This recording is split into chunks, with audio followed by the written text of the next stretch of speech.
Genesis 25. Abraham had taken another wife, whose name was Keturah.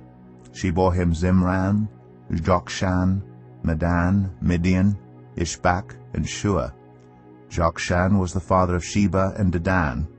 The descendants of Dedan were the Asherites, the Letushites, and the Leumites. The sons of Midian were Ephah, Epher, Hanok, Abidah, and Eldaah. All these were descendants of Keturah. Abraham left everything he owned to Isaac, but while he was still living, he gave gifts to the sons of his concubines and sent them away from his son Isaac to the land of the east. Abraham lived 175 years.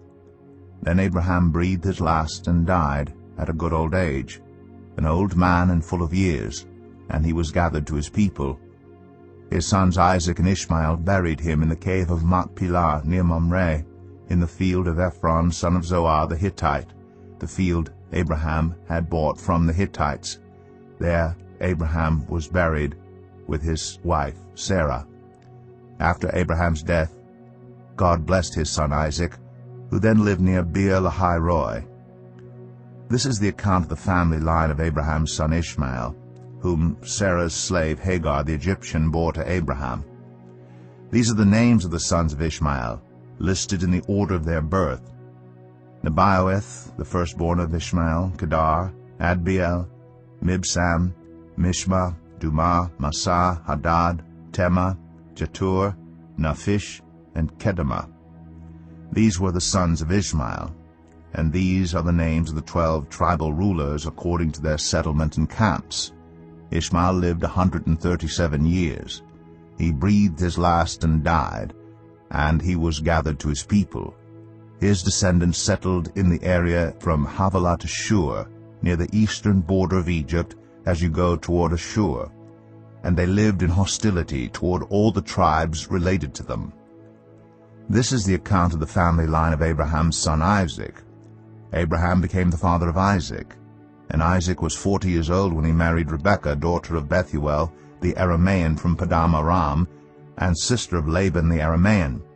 Isaac prayed to the Lord on behalf of his wife because she was childless. The Lord answered his prayer, and his wife Rebekah became pregnant.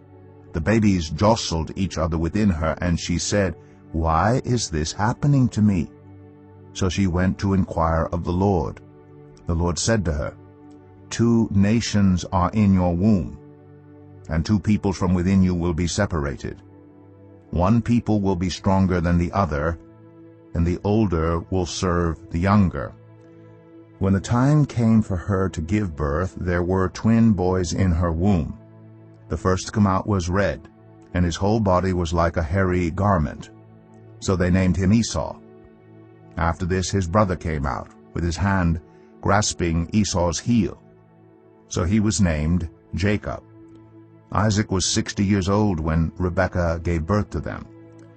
The boys grew up, and Esau became a skillful hunter, a man of the open country, while Jacob was content to stay at home among the tents.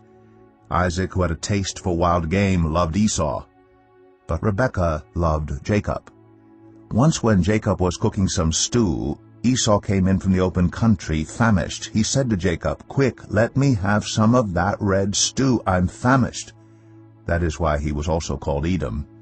Jacob replied, "First sell me your birthright." "Look, I am about to die," Esau said. "What good is the birthright to me?" But Jacob said, "Swear to me first." So he swore an oath to him, selling his birthright to Jacob. Then Jacob gave Esau some bread and some lentil stew. He ate and drank, and then got up and left. So Esau despised his birthright.